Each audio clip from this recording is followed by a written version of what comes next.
Have you ever wondered why so many bad things happen to you? Or maybe why your life is so blessed when so many people suffer? The answer lies in you. Maybe you notice so far that everything we perceive here is mental. You can enjoy life only mentally. You can experience magical moments, happiness, and blessings only mentally.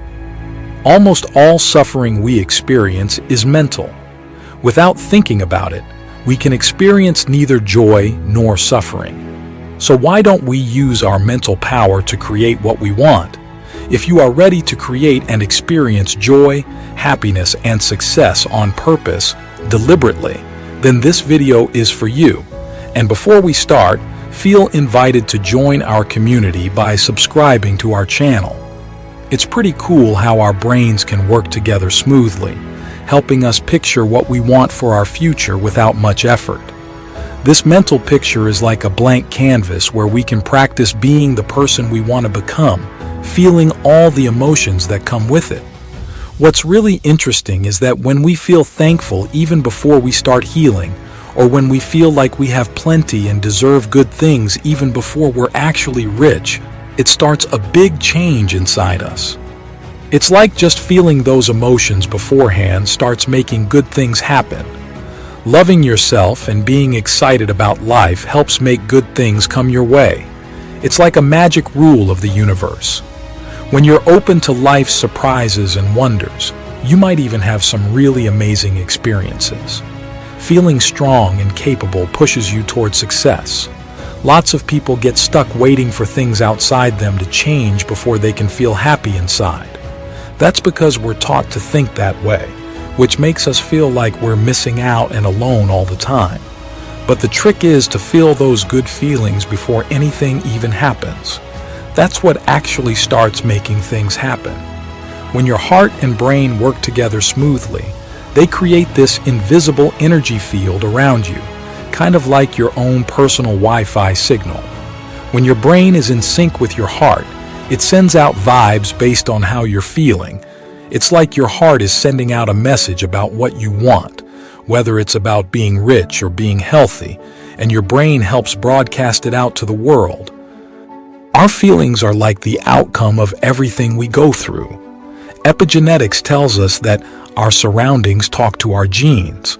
So, when you purposely feel a certain way in your heart that matches what you want in the future, you're sending a message to your genes before anything actually happens. This idea then affects how you act, helping you become the person you dream of being. Keeping this feeling in your heart going strong is super important.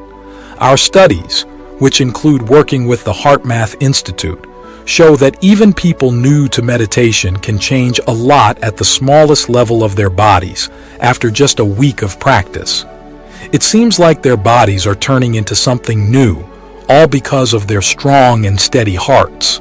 But what's this heart coherence all about? Basically, it's when your heart rate and your breath fall into a nice, steady rhythm together. When you're scared or stressed, your heart races, you breathe faster, and your brain gets all worked up. Many of us spend a lot of time worrying about the worst stuff that could happen, which keeps us stressed out and holding our breath. Our research shows that slowing down your breathing can also slow down your brain waves, switching your body from stress mode to chill mode, ready to make things happen. Picture a big drum, but when you're all tense, you can't hit it properly. Learning to relax changes that. Your heart gets happy, and focusing on it sends a clear message to your brain that it's okay to think about new stuff. Each time your heart beats in a steady rhythm, it sends out a message, kind of like when you drop a pebble in water and it makes ripples. The smoother the rhythm, the better it sends out info. Now, let's talk about the second part, being aware of the stuff you don't even realize you're thinking or feeling. In my own spiritual routine, I start each day by asking myself, how can I be the best version of myself today? This lines up with what science says about paying attention to our thoughts, habits, and feelings that we don't notice at first. It's a journey to get to know ourselves better and make choices that can change everything for the better. When we start noticing things about our old selves, it means we're not totally stuck in that old self anymore. We're stepping into this space of pure awareness, watching bits of our past selves fade away. So, what's my trick? It's simple, but it can change everything. I make a point to figure out who I don't want to be anymore.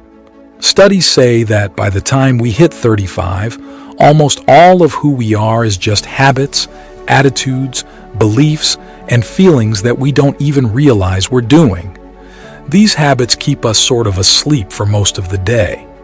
The real challenge is breaking out of doing the same stuff over and over. Changing for real means letting go of the old stuff and making something new. When I sit down to meditate in the morning, I start by really noticing the parts of me that I don't usually pay attention to. Maybe I'm judging people without even realizing it, or feeling guilty about stuff without a good reason. By shining a light on these hidden thoughts, I can start to understand why I act the way I do. The more I notice these hidden thoughts, the more I can control them during the day. Lots of people wake up wanting to think positive, but they've been stuck in negative thoughts for years. So I take a minute to think about who I don't want to be anymore, and then focus on who I want to be instead. By imagining and practicing being this new person in my head, I'm making new pathways in my brain. It's like training my brain to act how I want it to. And if I can feel the emotions that come with being this new me, I'm giving my body a sneak peek of what's to come. Research shows that imagining something in your mind not only changes your brain, but also affects your body. It's when your thoughts and feelings come together that define how you feel, and the universe reacts to this vibe. So, my goal is to finish my meditation feeling different in both mind and body. But it doesn't stop there. I have to keep this new feeling going all day, no matter what's happening around me or how I usually feel. When I can keep this up for a while, amazing things start happening in my life, usually when I least expect it.